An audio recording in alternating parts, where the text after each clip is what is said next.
Shout out to Snowball, our incredible new sponsor, a private community where top entrepreneur investors share private deal flow, wins, tough lessons, strategies, get advice, and so much more. Check out www.snowballclub.com. Let's grow together with Snowball.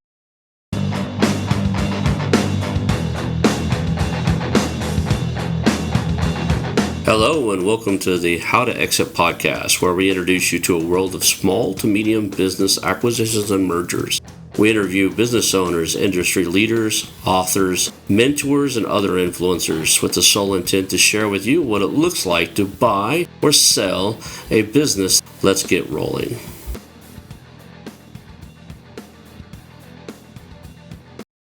And now a moment for our sponsors. I want to highly recommend you get Acquisition Aficionado magazine. Every month, Acquisition Aficionado magazine brings you tactics for business buying and selling you won't find anywhere else. Learn firsthand from industry leaders who share their success stories, featuring in-depth interviews and stories from leading figures in the business acquisition industry. This multi-platform mobile magazine speaks to acquisition entrepreneurs wherever they are in the journey. And I want you to visit acquisitionaficionado.com today. Hello and welcome to the How to Exit podcast. Today I'm here with Clint Fiore, and I'm glad to have you here, man. You and I have been connected on Twitter for quite some time. You always put out good content there. I poke fun at everybody that's kind of popular on there, so I probably poked a joke or two at you occasionally or something like that. But to have you on the show is going to be a good time. You always seem to contribute to the social media marketplace for small, medium business. So thank you for being here today. Thanks so much for having me, Ronald. I feel like I've already known you for a while, but it's long overdue that I jump on the pod with you, and I'm just excited to be here, man. Thanks. I must be getting old because in my youth, I had a near photographic memory. Like I didn't take hardly any notes in college or anything. But as I get older, maybe it's all the rock stars I'm drinking in my life, but it's not working so well. I kept looking at your phone. I was like, man, I know I've interviewed for this is a repeat interview. I had to go through everything. So yeah, I get that, and it's just because we interact with and I share your stuff online, and you just put out a lot of good stuff. So thank you for being here. Where are you located? I think you're down in Texas, right? Yeah, I'm headquartered near San Antonio. Let's talk about kind of how you got into the space. Give us your origin story. How did you get around? You created Bison Business. You do all kinds of advisory, buy side, sell side, deal hunting. I was looking through your website. You're pretty much full service in the world of buying and acquiring businesses. So, kind of, how did that come about? I kind of grew up. The long story short of it is, I grew up in a small business family. We're in the nursery business in North Texas, plants, and we grow and retail plants. And I never wanted to be in the small business world because I just associated it with hard manual labor. And I wanted to go to college, and my mom was big on education. And it reminds me of like Rich Dad Poor Dad a little bit, of just the parent that says, yeah, hey, go get an education, get a good job. I listened to that advice. I went to college originally planning to be a professional pilot, and I was putting myself through school doing like sales and marketing jobs, which I found out I was pretty good at while I was learning to fly airplanes and getting all my advanced ratings. And then by the time I was getting out of college, I kind of realized I didn't really want to be an airline pilot. I just liked airplanes and flying, but that just everything about being a cog in a big machine and climbing a ladder for decades didn't really sit well with me. Like I wanted to be more creative. And so I ended up kind of working a series of non-flying jobs, mostly in sales and marketing. And sure enough, got the entrepreneurial itch around, I guess it was 2011 is when I left the corporate world. I was grateful for, I had a really good couple jobs out of college that kind of helped me get married and have my first kid or two, get established. But the last job I had was in the insurance world, and I just kind of again realized like I wasn't cut out for this normal path in life of just kind of working for somebody else and repeating the same year over and over and slowly getting fatter and more bored and things like that. And so I ended up having entrepreneurial spasm and left my job and started a business with some friends. We did the stupidest startup we could have chosen for our first entrepreneurial adventure, and it was a a manufacturing startup with angel investment, and everything was on hard mode. I mean, everything about that was super difficult, but thankfully we made it to market and had some success. Within 2 years, the investors of that company bought me out, and it was like this rocket ship ride where I went from working for an insurance company to working on an angel backed manufacturing startup with a national launch, which was it was like in 2 years I learned so much about business that it made my head spin. But it was exciting, it was engrossing. I was addicted to the thrill of the startup and the business world, and so I sold my shares in that, and then ended up helping another startup launch, raise money, angel investors again, and then just kind of decided it was like I would always have a lot of fun in the early stages of putting a deal together. But then once it got to the execution slog of just like walking out that plan, I was always just miserable in the trenches all day long, building the businesses out. But I was very good at the fundraising. I was very good at selling the dream and communicating the dream, and I was becoming like the serial startup entrepreneur.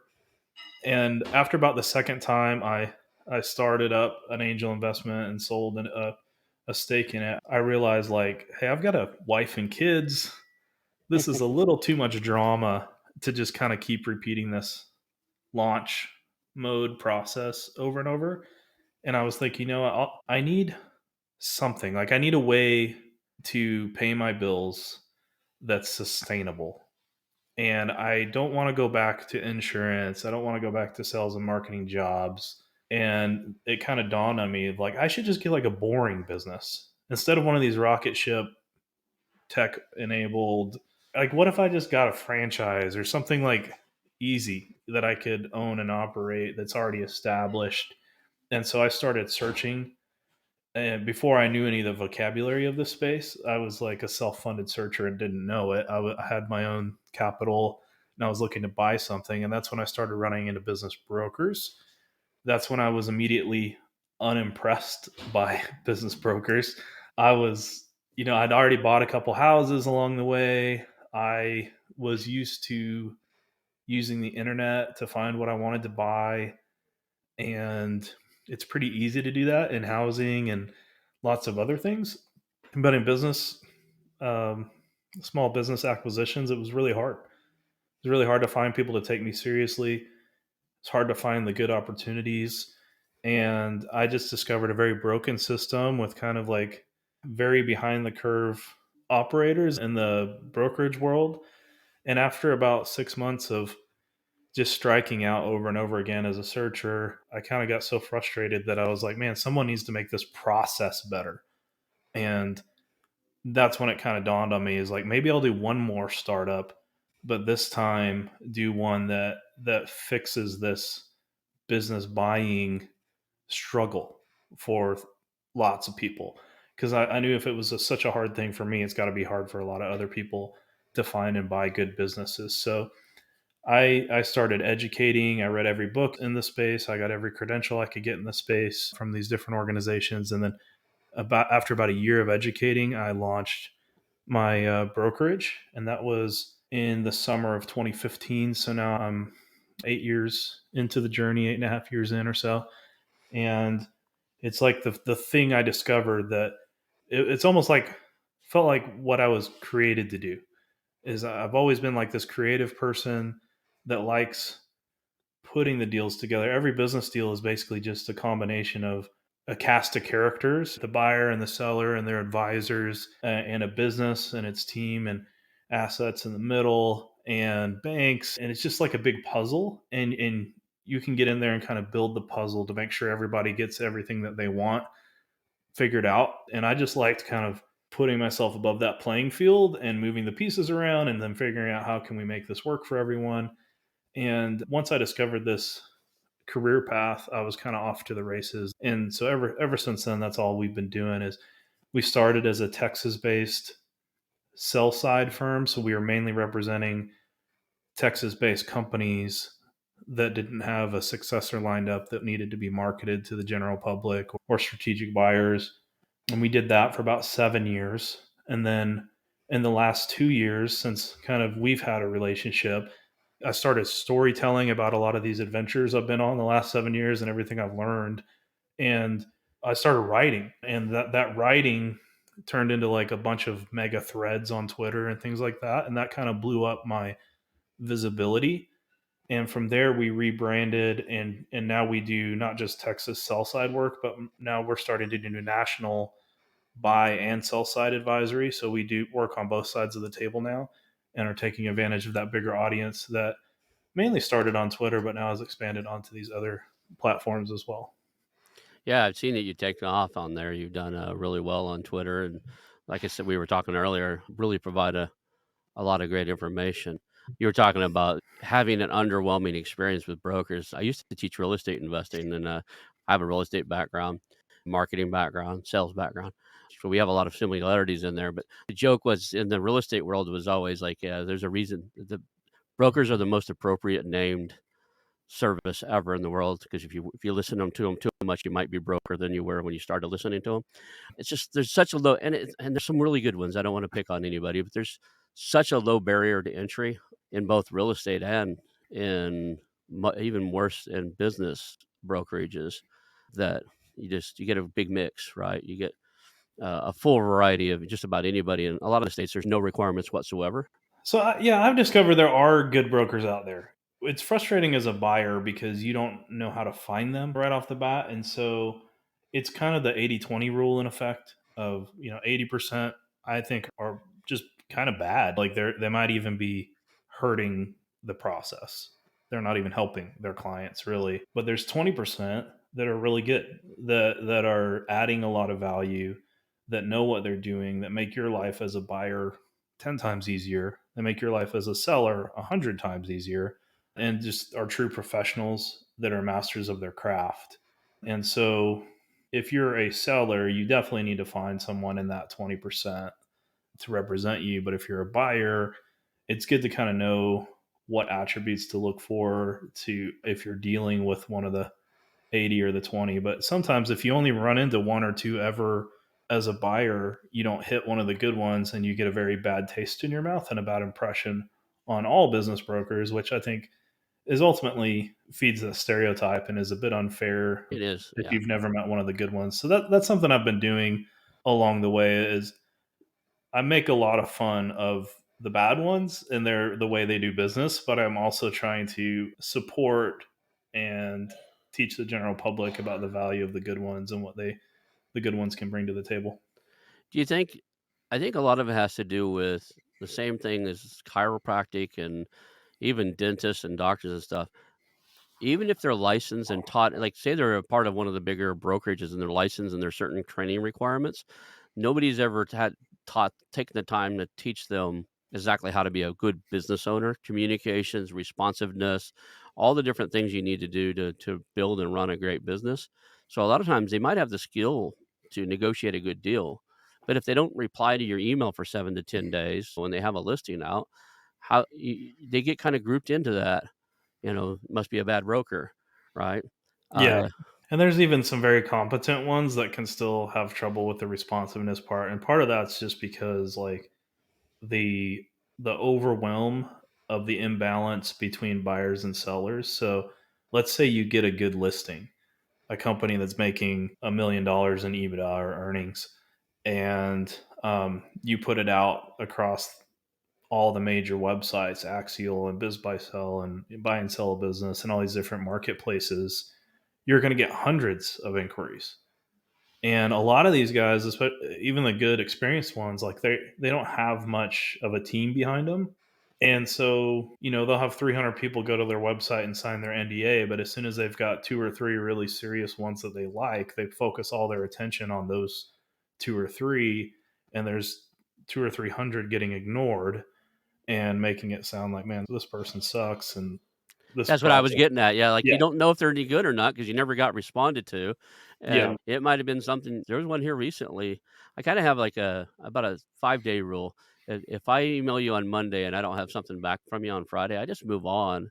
I don't try to hunt you down and track you down just because if it's gonna be that hard to get on your radar, I don't wanna the process, once it starts rolling, needs to roll, right? I don't wanna Yeah. have to if you're gonna take 5 days to respond to an email I send you, maybe if I get into your top 3 or 4 you like, then you get real active with me, but you get a bad taste for this, like, I'm bad about it, I guess. If I call a business owner and I get their voicemail and I need something done that day, I don't wait 20 minutes and call back. I look in, back on Google and look at the next one on the list, and I go visit them, right? Yeah.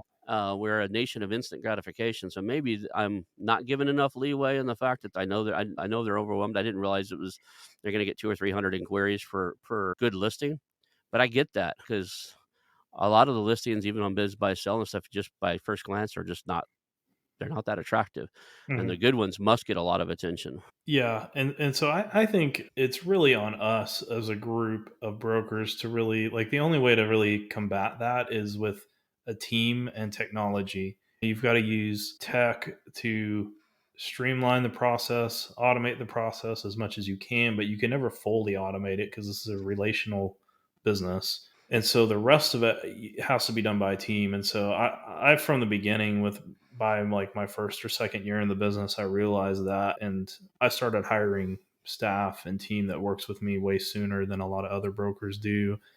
And now, I mean, I spend most of my days on deals where I'm quarterbacking the deal.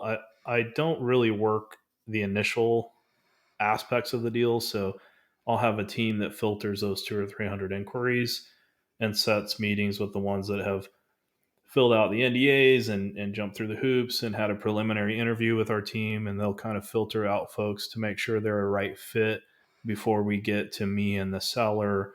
And then I'll spend more of my time in the later part of the deal negotiating directly with the best candidates and not playing filter for that. And so I think that's something that I definitely promote to the brokerage industry is just hire quick.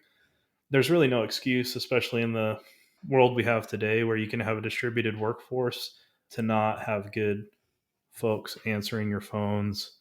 Because, yeah, we don't always have the bandwidth to do it, but someone can do it, and you can hire someone to help you with that.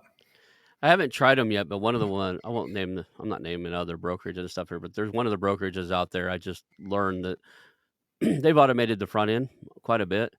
And you say you wanna look at a listing, they send you an NDA, you fill out the NDA and send it in and back, and they send you the CIM or just a very brief PDF, but they also send you a quick interview they did, a video a link to a video where they recorded the seller talking about the key questions that are usually asked during the first call. What did you build? Why did you build it?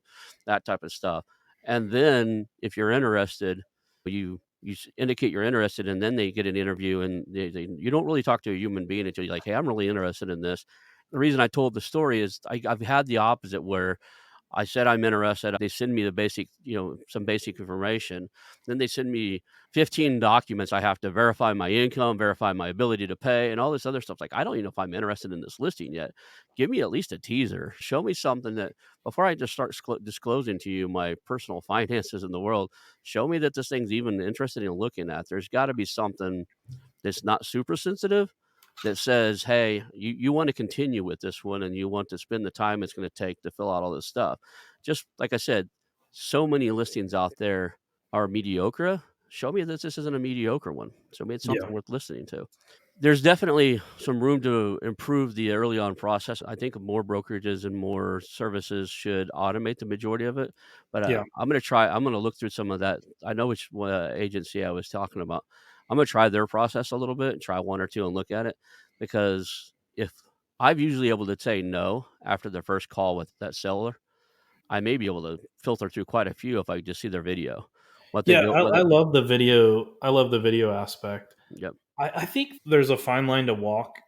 If you over automate or you make it too buyer friendly, you can actually ruin it for confidentiality with right. sellers, right? Because once you get the SIM or the CBR or whatever you want to call it, that's the confidential business review or the information memorandum, then the name of the business is on there, and all of the details about the company are in the hands of that person.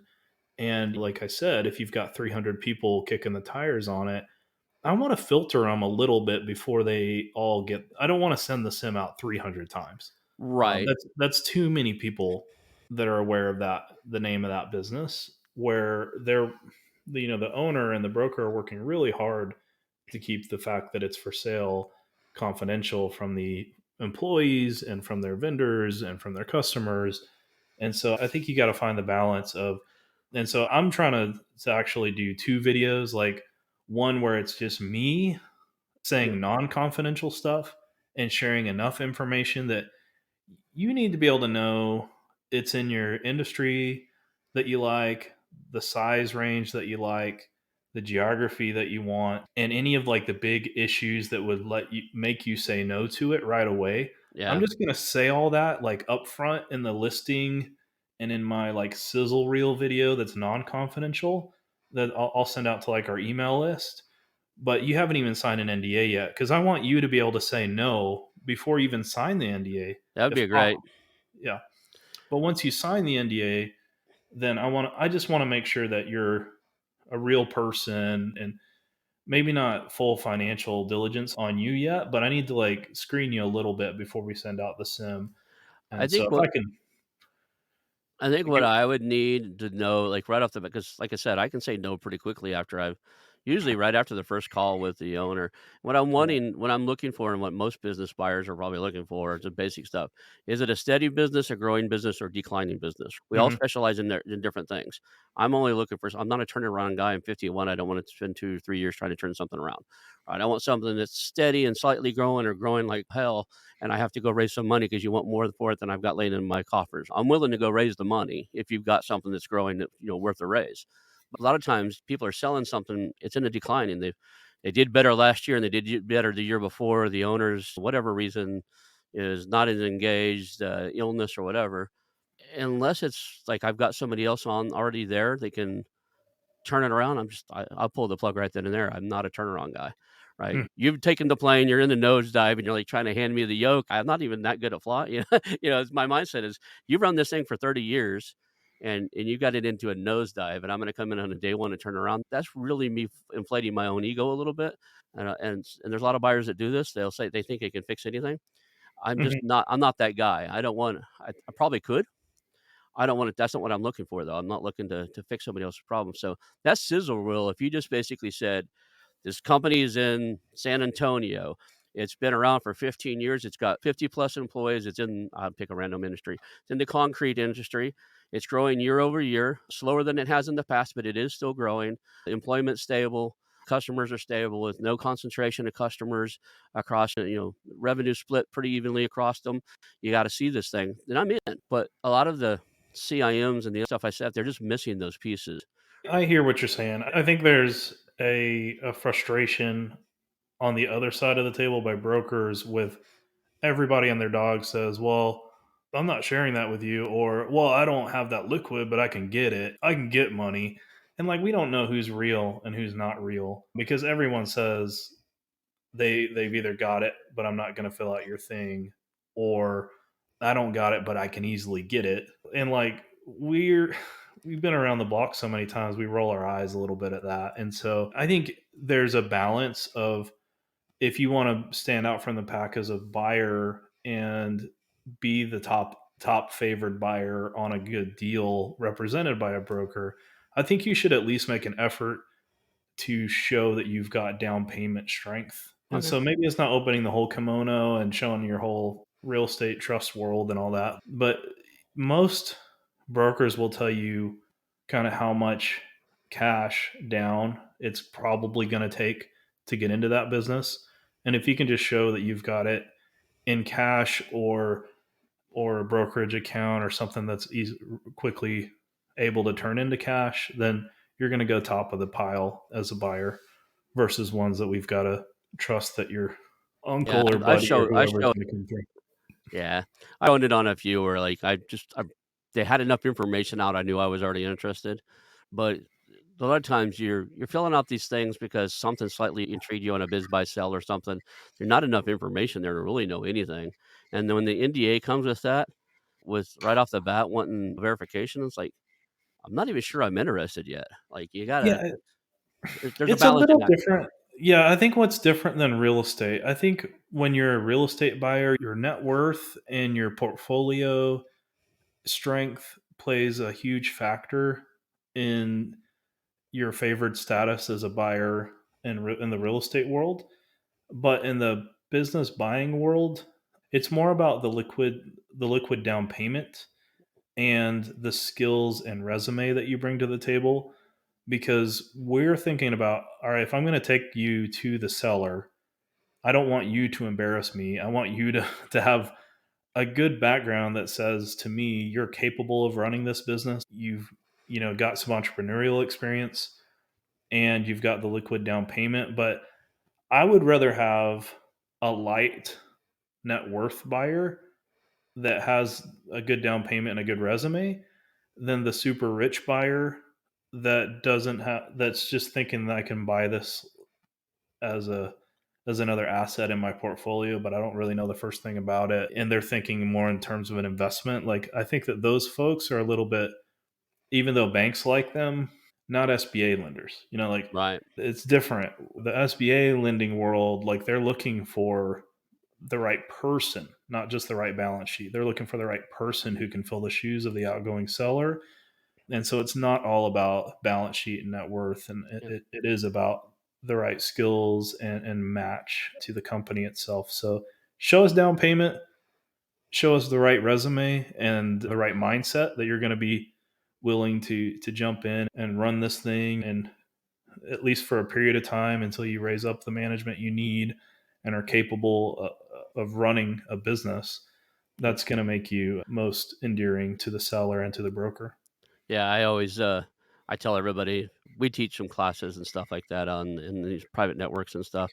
Sourcing off market deals and stuff. One of the first things I always tell them sourcing off market deals is you are who Google says you are. So if all your background experience is your job and you don't look like a business owner, it's going to hurt you. For most of these guys, they're operators. They come right out of a job and they're like, okay, I got laid off. I want to buy a company. I can see where that's hard because when people look and see who they are, yeah, you worked at a manufacturing plant as a GM for the last 15 years, but have you ever had a P&L responsibility to your name? Mhm. And I tell them, it's like we talk to people all the time. We actually, I host twice a month, we host a networking for buyers and acquisition entrepreneurs. And they say, "What's important?" I was like, "Well, where are you coming from? Like, what job? Have you ever had P&L responsibility, profit and loss responsibility? Yeah. Make sure that's in your job description. Make sure that's on LinkedIn. Make sure that's everywhere, because that's the one thing you've got over everybody else that thinks they're going to come in and be an operator is you've actually had some experience managing profit and loss. You've had some experience understanding the financials of business. Most of these guys don't. Will they make it or not? Tenacity can overrule everything. Like a guy can, I honestly believe that. I think a guy can come straight from college, buy a company, and if they stick with it and they do anything else, they can make it. I do believe that. They got a better chance if they've got some prior knowledge, prior experience, and a team around them. I agree. Yeah. Yeah, and I think there's levels to this game. I've always thought, and I think I'm biased because I came from a sales background. Right. Like, in my early career, I did every kind of sales, starting with retail to Cutco cutlery to telemarketing to I'd hire network you in a marketing. heartbeat. I'd hire a Cutco guy any day of the week. Yeah, so I was a good kind of classically trained salesman in all the hardest sales jobs you could have as a young Yep. man. And I've always, in my experience as a Main Street business broker, anyone with a sales background like mine that bought a business, I 100% knew they would succeed, because it was like, if you could sell, you can go win. Like, but the Well, you more can. I've, yeah, the more I've been exposed to like the lower middle market to the larger size deals, the more I've realized like those sales skills only get you so far. So I think there's a level where I would say it's like 0 to maybe 2 million in revenue, where sales is pretty much king for your background. Like, you can learn to manage the P&L, you can learn to hire people to do some of the frontline work and do, like, you can learn the business basics stuff. But if you're a really good salesman, you'll never starve. Like, you'll always be able to feed the machine and it'll make up for a multitude of errors.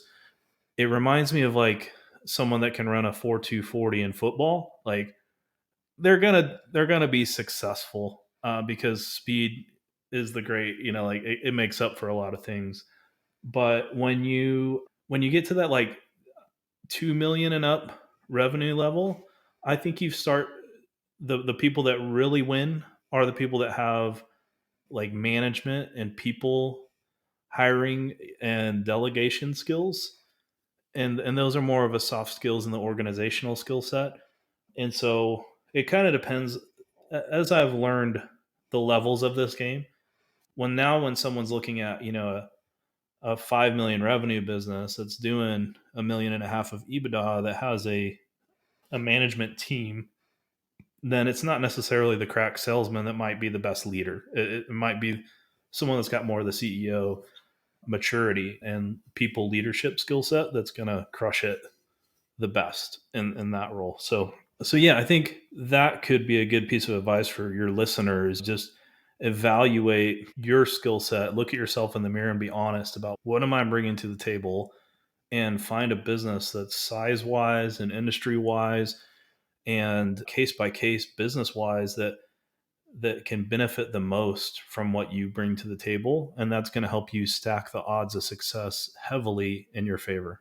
Hey there, Hot Exit family. Today I'm thrilled to talk about Snowball, our incredible new sponsor. This community is more than just an investment hub, it's a place where growth is holistic. A private community where top entrepreneur investors share private deal flow, wins, tough lessons, strategies, get advice, and so much more. Snowball is a network rich with like minded, experienced entrepreneurial minds, including investors, founders, CEOs, and doers, all dedicated to meaningful growth. Snowball threads are like a daily masterclass. This isn't just about financial success, it's about enriching your entire life. If you're looking for a community that supports your entire entrepreneurial journey with shared wisdom and collective support, check out www.snowballclub.com. I believe their approach to compounded growth in wealth, health, network, and relationships could be the game changer you've been seeking. Let's grow together with Snowball.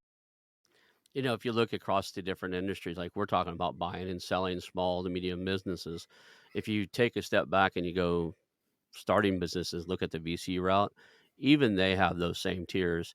The guy that goes out and scraps and raises money, and you and I were talking about, I've raised money for real estate, I've raised money for businesses and angel investors. It's a different set. Not everybody can do it. Like I smile when you said, yeah, everybody tells me they can raise money. It's like, yeah, you and I both know that that's not true. Not everybody can.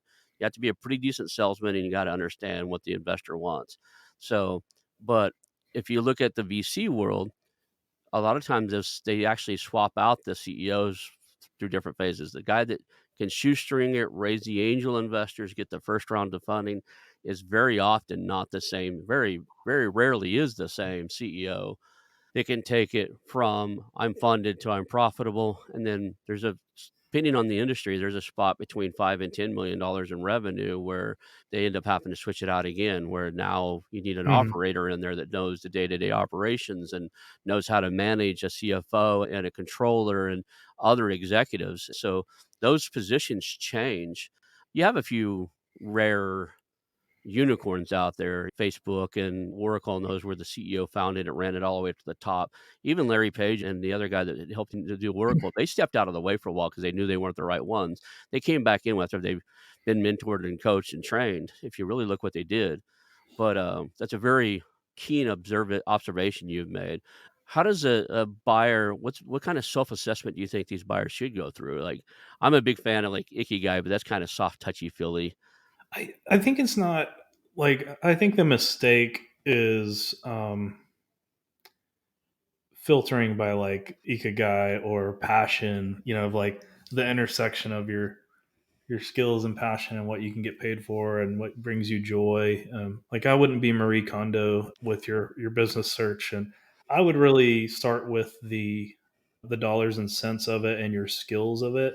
And it's my belief that if you're a true entrepreneur, the game itself excites you. If you're destined to be in the business buying and selling ETA space, SMB space, like the true people that I think are going to do the best here is like they're pretty open minded about industry, because to them the game is the game. Like leading people, growing a company, business for the sake of business, and changing lives, and the human element of it gets you out of bed and gets you excited. And you can be just as excited if you're pumping septic tanks as than if you're like selling jet skis or something that is your whatever your passion or hobby is. And so I would be very careful. In fact, if you get too in love with a passion play, you're almost more vulnerable as a buyer to overpaying, to missing red flags, to getting the wool pulled over your eyes or being manipulated by your heartstrings on a deal versus kind of sticking to your guns on the buy box. That's the more logical levers that you need to pull here. I think what we're looking for is the word cognitive bias. Basically, you know you like an industry, you have a passion for it, so you're trying to make it work. So you already have a preconceived mental bias towards, well, this should work. I love this. Like I love coffee. This should work. I'm going to buy a coffee shop. Yeah, you may or may not be the right business for you. I get that.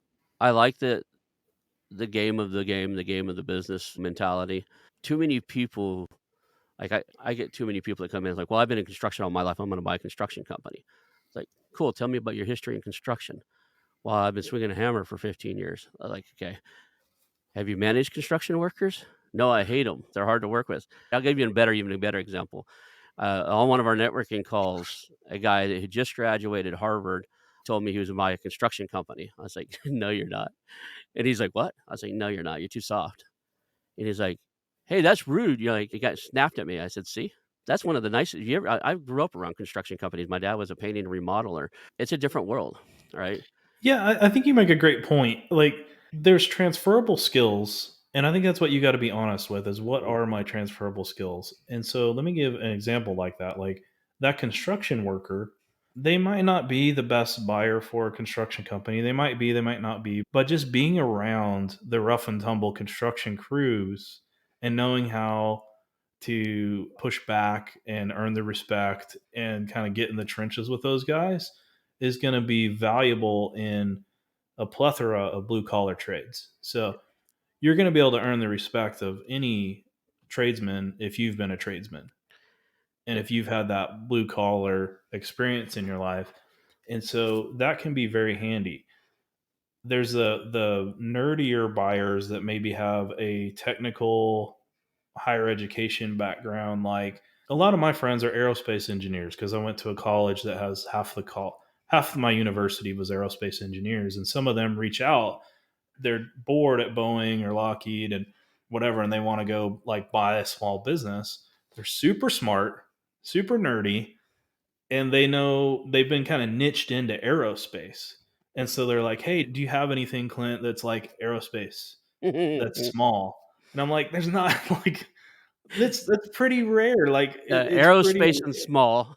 Yeah, yeah, yeah, yeah." And so it's not that helpful to be the aerospace part isn't that helpful because there's not very many targets that are like the exact size that you can bite off and buy right. that you can use your Boeing experience at.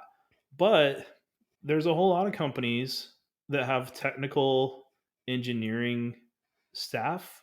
So you might find like a white label manufacturing company that does machine work or like one of my aerospace engineering friends was looking at a company that builds knives for a lot of the big brands. I won't say the names of the brands, but the household names that you can buy a pocket knife at Walmart from. Mhm. They don't actually run their own manufacturing companies a lot of times. They're essentially like marketing businesses and they outsource their manufacturing, and then they've got folks that are using CNC machines and that have mechanical engineers, and an aerospace engineer can come in to that environment making pocket knives and instantly be kind of overqualified. They can speak the language of the people on the floor and then all the way up to the executives, their customers that are buying the brands buying the knives because they've been the interface between the machinists at Boeing and the Boeing brass and stuff like that. And so all of a sudden,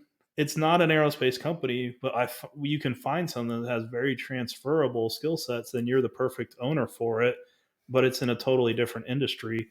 And so that's what I mean when I said look in the mirror and like, what skills do you bring to the table, and find something where you can, even if it's an unrelated industry to the one that you know the best, what are you great at? Is it the sales? Is it the marketing? Is it the technical proficiency, managing people, etc.? And find a company that needs those skills, and that's going to give you just a huge leg up. I like that. I like that. When it goes back to the guy swinging the hammer and the Harvard grad, if I was told I had to fund one of the 2 to buy a construction company, I'd only have one question: how big of a construction company? If it was under $5,000,000, I'd say, "I'll back the guy swinging the hammer. He knows how to handle the blue collar guys." If it's a big one, like, say under over 10, 15, $20,000,000, that's what I told the Harvard guy. Like, if you truly wanna buy a construction company, his uncles and stuff are in construction, go buy something big that has management and around. They've hammered out a lot of the rough and tumble, mentality, and you're not gonna be on the front line talking to the guys swinging hammers and moving equipment. They're gonna eat you alive because this guy's a bow tie wearing, suit showing up to the meeting, kind of Harvard I make grad. fun of the MBA guys from the big business schools on Twitter all the time, but the truth is they're freaking good. Like He's a brilliant guy, yeah. I just they're said buy smart, and bigger, they're right? Yep. yeah, they're smart and they're capable, and they usually do win when they buy a business. But that's great advice. Is like, if you're gonna have a smaller acquisition, like, and you've got a Harvard MBA, or you're coming out of Stanford or Chicago Booth or any of these schools, I love the guys that they did do their own landscape company to put themselves through college, and Right. they have some of that work ethic background of like doing the frontline stuff. And the first thing they tell me is, yeah, when I buy this, I'm going to work every job for the first year, and like, I'm going to go and pull water heaters, and I'm going to go mow lawns or whatever the service is. And if I see that mentality and I see some track record prior to their MBA of them serving in such a way, that I'm like, okay, you could probably handle the smaller one. But when I see someone that was kind of like that thoroughbred, like went from an accounting or financial background into big companies and MBA schooling, and they've been in the white collar space, they're brilliant people, and they can actually be very capable leaders of companies. But I tend to agree, like, a larger target that Yeah. has a deeper bench might be the best way for them to go. My rule of thumb is the smaller it is, the more hands-on you have to be, right? Um 100%. Yeah. Yeah, the smaller a company is, the more likely you're gonna be on the front line. And, the other thing I tell people when we have these meetings and we chat, a lot of people, "I'm gonna buy a company, put an operator in." It's like, "No, you're not."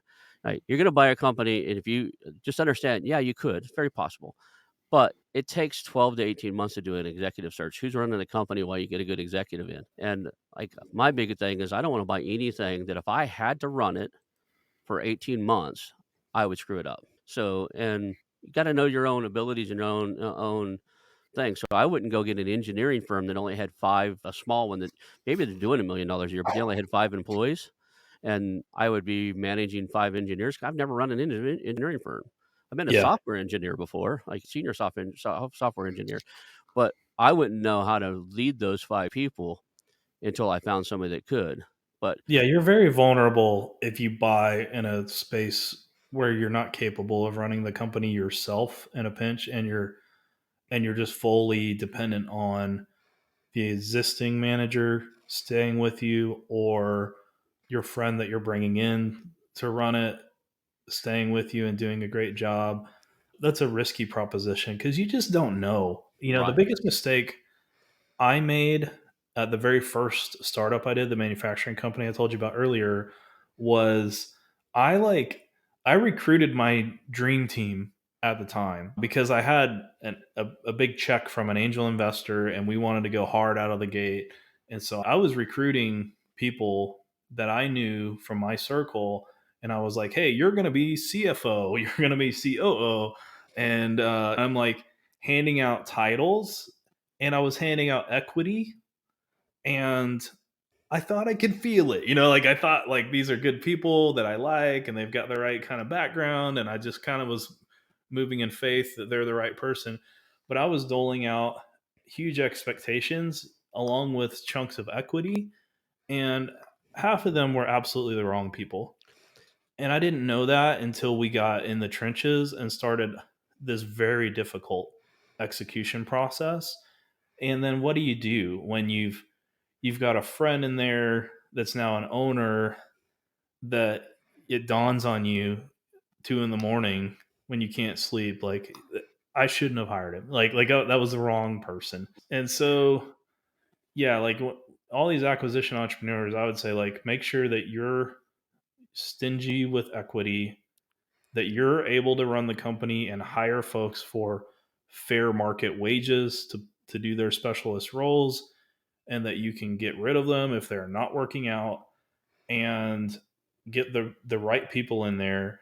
And then when it's time to, like, get skin in the game with key leaders, like, think about profit share, think about phantom equity, think about anything else prior to voting rights, like true equity. Or if you do that, make them earn it, not, don't assume, because it's I've, like you just don't know until the bullets are flying, proverbially, like, metaphorically, in the business, like how people are going to really respond to that pressure.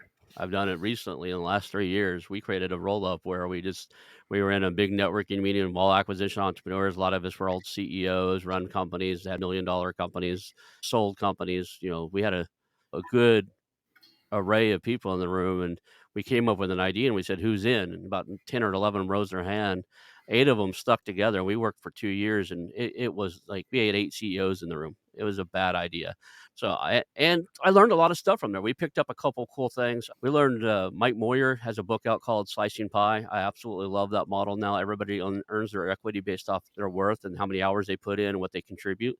So, and it's already written in and worked out so that they leave early what happens. So it's fairly well kind of a earn as you go equity model for a startup or for an acquisition. He came out of the tech startup world Yeah. and realized he did what you did and what I've done, where you bring all your buddies in, you give them equity, and like now you got to try to figure out how to get. You 3 of you created something. You need to get 33% of equity because Joe's not working out, Joe's not showing up, and now he owns 33% of your company, and he didn't earn it. You got to convince him to sign those shares back over somehow, some way, buy him out something. Yeah. So this is a mechanism to avoid that from the start. Yeah, I've made every mistake in the book, and I feel like I'm probably pretty good at that Yeah. stuff just from trial and error. And Hmm. now I know how to structure. It's really like the operating agreement, the buy sell agreement, and making sure that those are dialed in. And so I've kind of got my preferences all dialed in on that. But having some sort of playbook for folks that haven't learned all those lessons the hard way, where you can just from day one, um, set it up right, that would have been invaluable to me several businesses ago. I don't want to go too far without giving you a compliment. I've seen some of the photos you took of your family growing business, the poinsettias. Man, that was beautiful. You guys, like, there was greenhouse upon greenhouse. It was like just rows upon rows. I've had a small farm myself a little bit. I think the biggest thing we ever did is we wholesaled off some of our stuff to like people that go to farmers markets, like so we didn't have to set at the farmers market. But no, I have a lot of respect because it's a lot of work. I grew up on a pecan grove. Yeah.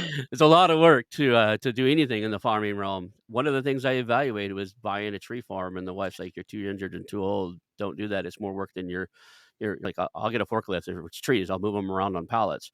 I'm really good at driving equipment." She's like, "Yeah, but it just doesn't work all the time. You know as well as I do. There's more work to it than that, right?" It's a it's a very manual labor. You got to love it, but they can be profitable. They can be really cool. You never really know until you get under behind the Yeah, scenes and see the financials. And that's just another lesson here, is yeah. all the work we did the last 8 years sell side. Hmm. Some of the business you'd never expect to make much money are actually making a lot of money. Yep. And then some of the ones that look like, oh my gosh, this person's raking it in, it's going to be fantastic, then they extremely disappoint you with how little they make. I mean, people are people. Like people think that business owners, I think they're naturally assuming that they're kind of like good business people because they've owned a business for a certain amount of time. They must be a good business person. But like most business owners that are bootstrapped or that started, like they never had anybody really teach them how. They're learning by trial and error or legend, myth passed down from their parents or something like that. And there's a lot of basket cases out there that just do things because that's how they learned how to do it. That's how they figured it out, but it's not really optimized. And it's quite shocking how little logic there is sometimes in some of the decisions people make. When you get under the hood, like my family business was not immune to this. We're my brother and I are taking over the business this year, and we're fourth generation. And my great grandfather started it. My grandfather was the kind of like the true entrepreneur that made it what it is. He had three kids that became equal owners. That was my mom and her two brothers, and they did a good job in their generation, kind of managing what he built. But they weren't like the true entrepreneurs that my grandfather was, and they would tell you that. And if you're listening, I love you, I respect you, but granddad was at another level. Like he just was. And so, a lot of things that they do, it was just like, it made no sense to me as someone who left the business, learned a lot about business from all these other business owners and being exposed to all these other industries and CEO groups that I'm in. And then I could go back in and look at our family business, and I'm like, what are y'all doing? This is insanity. Like, my uncle would price our plants, like our flowers, based on whatever Lowe's was pricing them at, and wanted to be like lower than them. Like, he was deathly afraid of not having the lowest price in town. And meanwhile, our family business, like, its reputation was we're the highest quality, like highest quality plants with the most knowledgeable people. And people went there for quality and for customer service, and because you could look at a plant and say, is this shade or sun, how does this work? And we all know how to give you good advice on that, when no one at Lowe's had a clue how to give you any advice on plants. And so I'm like, you don't have to be the cheapest, like just have the best, and you can charge a little more than Lowe's or Home Depot or the big box stores. And like that's what they were afraid of. And I think they were just giving away the farm metaphorically, in terms of like pricing, because it was just like, at one point in time, it was my grandfather or my great grandfather. They were like, hey, the way you always do this is you want to be the cheapest. And that legend gets passed down, but a new buyer can come in there and say, you know what really makes us special? It's quality and service. And let's price accordingly so that we can make the margin we need to make to still continue to provide the level of quality and service that our clientele expects. And we can have one or the other, guys. What do we want to have? So yeah, that's like every business out there. They just have their quirks, and especially ones that have been around a long time. And I think that as a broker, that's one of the blessings I've experienced, is like a sense of almost X-ray vision of, you've seen so many sets of financials, thousands of sets of financials, done thousands of valuations over the years, hundreds per year, and met hundreds of business owners. And you start to become really good at pattern recognition and kind of finding, where's the BS here, where are they leaving money on the table. And there's no perfect business out there. They all have their issues, they all have their hair on them. And I think you just got to like learn to see through, find those issues and get comfortable with them, and go in with a new set of energy and kind of solve those things over time, and not be afraid to make some changes that make sense on the things that don't make sense. And the employees are usually happy, for they're not dumb, like they know we didn't need to be selling this that cheap, and or whatever. Right. Like, they usually are on board with that stuff if it makes sense. It's the old story of the three-quarter ham. You know that story, right? Yes. So that's like, well, it's the way it's always been done, and it happens. Like, one of the things that when I first got into this space, I had a real estate investment firm, kind of sold it or transferred it over to my business partner. We split up real estate, so it was kind of a sell, and meaning that we divvied up the real estate unevenly. That's how we sold it, right? So he kept the business, I took some real estate, and I went on to do something else. I started off like looking for perfect financials, right? I'm your MBA. Like, I have my master's degree. It's in marketing. I know what financials are supposed to look like. And I would discount company after company, like, oh, their financials are trash. Their financials are trash. I bring one of the guys on the show and he's like, why? Why are you expecting these business owners who have never they don't have their MBA, they've never been taught what financials are look like.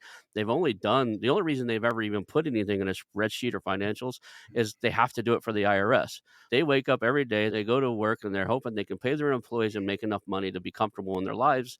The only reason they do any of this stuff you're looking at is you've either asked for it or they needed to give something to the CPA so they could get out of trouble or not be in trouble with the tax man.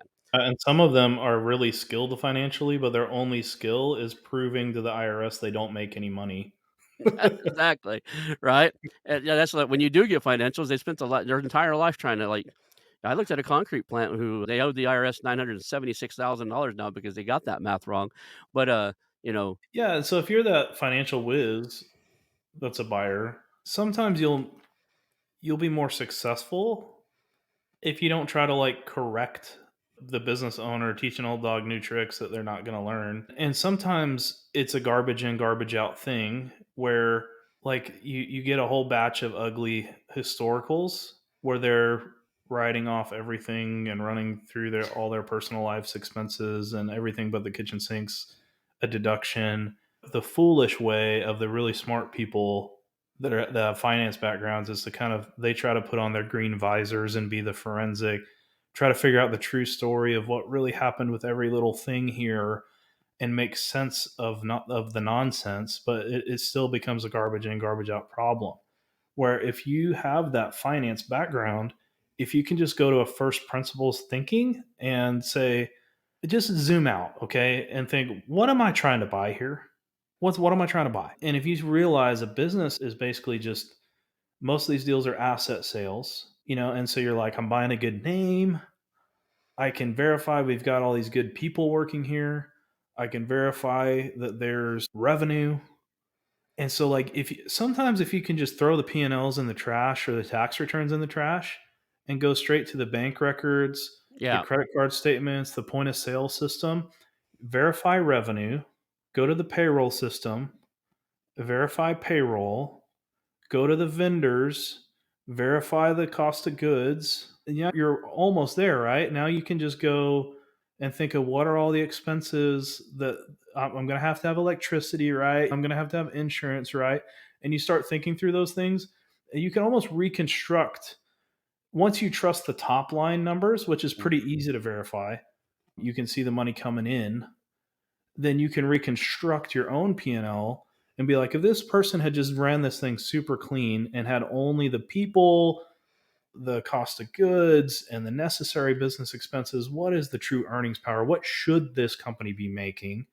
And you can build your own set of financials and then build a forecast forward looking from there. If you can apply your financial knowledge to do that, then you're going to get into deals where 9 out of 10 other MBA buyers passed because they couldn't make sense of the garbage, but you can create something from nothing and get a really good price, a really good value buy on a great company that had bad financials. And so use that skill to get yourself a great deal that way.